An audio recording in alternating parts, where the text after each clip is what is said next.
مجھے نواز شریف کے وہ الفاظ نہیں بھولتے جو انہوں نے ایک دفعہ نہیں بلکہ کافی دفعہ کہے ہیں، اور میرا خیال ہے وہ اس تناظر میں کہتے ہیں جب ان سے کوئی سوال کیا جاتا ہے یا اس پہ کویسچن ہوتا ہے کہ ان کی جو جائیدادیں ہیں باہر، ان کی منی ٹریل کہاں پہ ہے، تو انہوں نے بھی کہا ہے، اور میرا خیال ہے کہ شہباز شریف نے بھی کہا ہے، اور بھی سیاستدان یہی لاجک استعمال کرتے ہیں۔ وہ کہتے ہیں جی اللہ کے فضل سے ہمیں تو کاروبار میں اتنا اضافہ ہوا ہے، ہمیں اتنا منافع ملا ہے، ہماری تو فیکٹریاں چل رہی ہیں، فلاں فیکٹری ہے، اور وہ اپنے پھر بتاتے ہیں کہ کس طرح سے ان کے کاروبار چل رہے ہیں، کتنا منافع ان کو مل رہا ہے، اور یہ خدا کی کتنی مہربانی ہے۔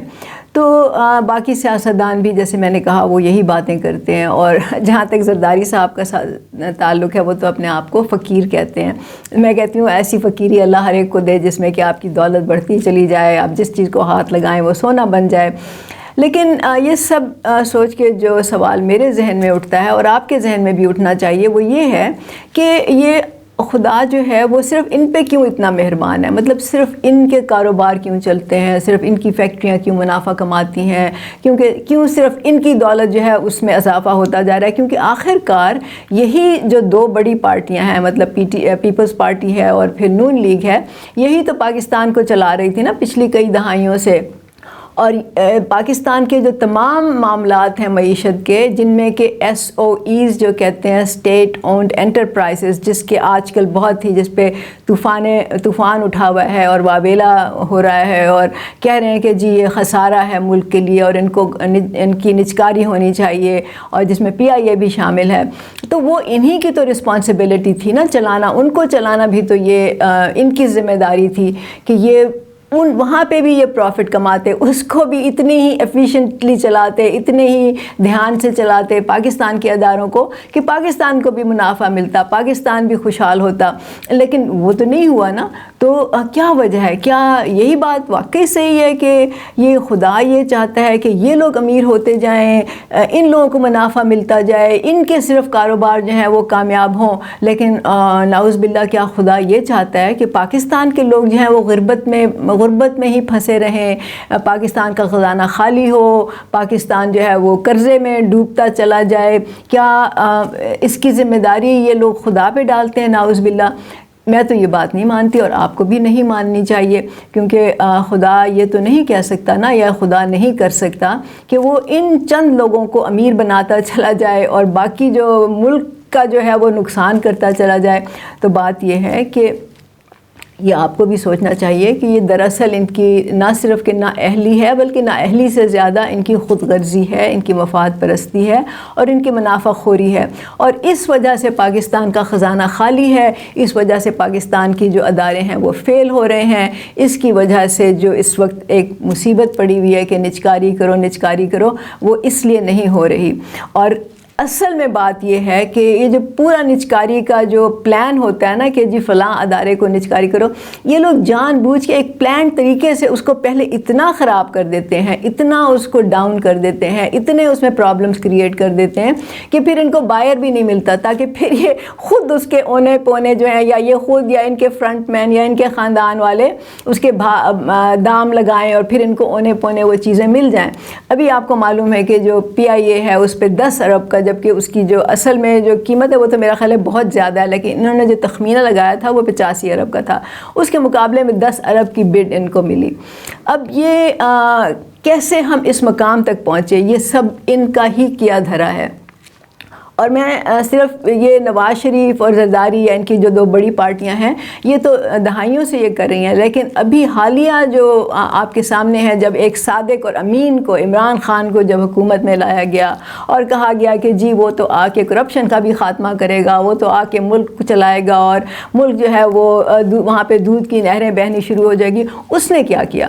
اس نے آ کے اس کے وزیر نے پارلیمنٹ میں کھڑے ہو کے پی آئی اے کی اتنی بدنامی کی کہ پی آئی اے پہ بین لگ گیا، پی آئی اے کی یورپ کی پروازیں منسوخ ہو گئیں۔ نہ میں یہ نہیں کہہ رہی کہ اس سے پہلے کوئی پی آئی اے بہت ہی ایفیشینٹلی چل رہی تھی، لیکن اس نے آ کے وہ کہتے ہیں نا تابوت میں آخری کیل ٹھونک دیا، تو یہ کیا عمران خان کے زمانے میں اس کے وزیر نے۔ اور پھر کیا ہوا کہ وہ جو روٹ تھے پی آئی اے کے جو وہ کسی اور ان کو دے دیے گئے، اور جو ایئر لائنس تھیں ان کو دے دیے گئے، اور ان سے کوئی چھوٹی موٹی ڈیل کر دی گئی کہ جی اتنا آپ کو پروفٹ ملے گا تو وہ آپ ہمیں اتنے پرسنٹیج اس کا آپ ہمیں دے دیں. اور میں آپ کو ایک اور بات بتاؤں کہ میں اس کی تصدیق نہیں کر سکتی لیکن یہ بات سوشل میڈیا پہ چل رہی ہے اور میرا خیال ہے کہ جو انویسٹیگیٹو جرنلسٹ ہیں ان کو اس بات پہ کو دیکھنا چاہیے اور مزید تفتیش کرنی چاہیے. وہ یہ ہے کہ اس میں سے کچھ روٹ جو تھے وہ ورجن اٹلانٹک کو دیے گئے. ورجن اٹلانٹک کا جو کیس تھا وہ کابینہ میں ڈسکس ہوا. اب ورجن اٹلانٹک کا جو اونر ہے رچرڈ برانسن میرا خیال ہے اس کا نام ہے, یہ اس کی فیملی جو ہے وہ 51% یا 51% اونر ہے ورجن اٹلانٹک میں. تو کچھ لوگ یہ کہہ رہے ہیں کہ یہ جو ایک ملی بھگت تھی ان کی اور اس وجہ سے PIA کا جہاز جو ہے وہ ڈبویا گیا اور اس طرح سے ان کو اپنے دوستوں کو آپ سمجھ لیں کہ فائدہ پہنچایا گیا. اب یہ صحیح ہے یا نہیں میں نہیں کہتی, لیکن بہرحال اس پہ انویسٹیگیٹ ہونا چاہیے کیونکہ اندر کی باتیں ہمیں نہیں پتہ چلتی, ہمیں نہیں پتہ چلتی کہ ان کی اندر کی کیا ڈیلز ہو رہی ہیں. اب یہ کہتے ہیں کہ جی PIA جو تھا اور باقی اداروں کے بارے میں بھی یہ کہتے ہیں کہ وہاں پہ اوور سٹافنگ ہے, مطلب بھرتیاں اتنی کر دی گئی ہیں, سرکاری بھرتیاں ہیں, سیاسی بھرتیاں ہیں اور اس وجہ سے جو ہے برڈن زیادہ ہے, اوور ہیڈ زیادہ ہے. تو وہ کیوں زیادہ ہے بھئی, وہ کس کی ذمہ داری تھی؟ اور سب سے زیادہ یہ جو بھرتیاں میں نے سنا ہے پیپلز پارٹی کے زمانے میں ہوئیں تو وہ کیوں ہوئیں جی؟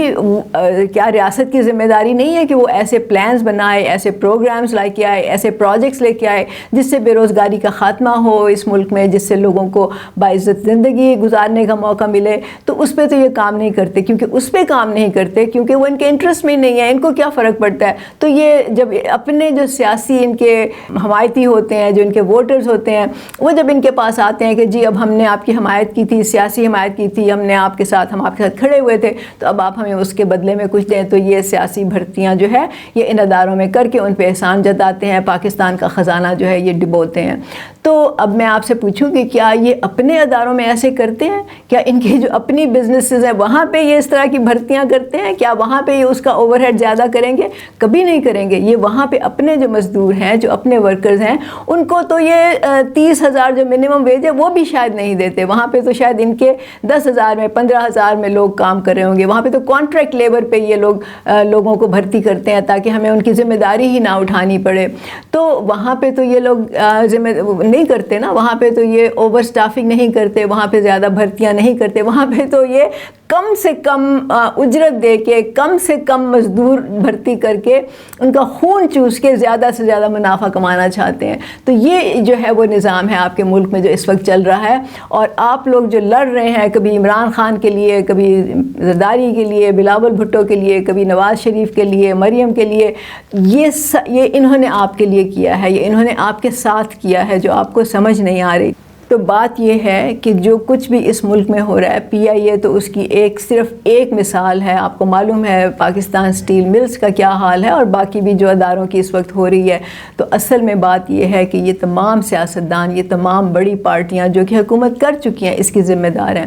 تو اب راستہ کیا ہے ہمارے سامنے؟ اب ہم کیا کریں, عام لوگ کیا کریں؟ ہمارے سامنے ایک ہی راستہ ہے کہ جواد احمد کی قیادت میں برابری پارٹی پاکستان میں آپ شامل ہوں, کیونکہ برابری پارٹی پاکستان عام لوگوں کے لیے بنی ہے. ہم آپ کو نہ صرف یہ کہ بتانا چاہتے ہیں کہ آپ لوگوں کے ساتھ کس طرح سے انہوں نے مذاق نہیں کیا, کس طرح سے آپ کو بے وقوف نہیں بنایا, کس طرح سے آپ کو گمراہ نہیں کیا, اور کس طرح سے آپ کو نقصان نہیں پہنچایا, ملک کو نقصان نہیں پہنچایا.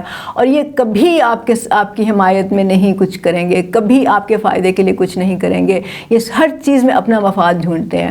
تو آپ ان کے لیے لڑنا چھوڑ دیں, آپ ان کے لیے آپس میں گالی گلوچ بند کر دیں, برابری پارٹی پاکستان میں شامل ہوں. برابری پارٹی پاکستان ملک کی واحد پارٹی ہے جو عام لوگوں کی پارٹی ہے, جو آپ کی پارٹی ہے. آپ اس میں شامل ہوں, اس کو مضبوط کریں, جواد صاحب کے ہاتھ مضبوط کریں, اپنے حقوق کے لیے خود کھڑے ہوں اور پہلے سمجھیں, سوچیں, علم حاصل کریں, اور پھر آپ متحد ہو کے, منظم ہو کے اس نظام کو بدلیں. ان جو لٹیرے ہیں, جو سیاستدان ہیں, جنہوں نے ملک پہ کتنی دہائیوں سے قبضہ کیا ہوا ہے, ان کے سامنے کھڑے ہو کے ان کا مقابلہ کریں, تبھی یہ ملک آگے بڑھ سکتا ہے. تو یہ آپ کی ذمہ داری ہے.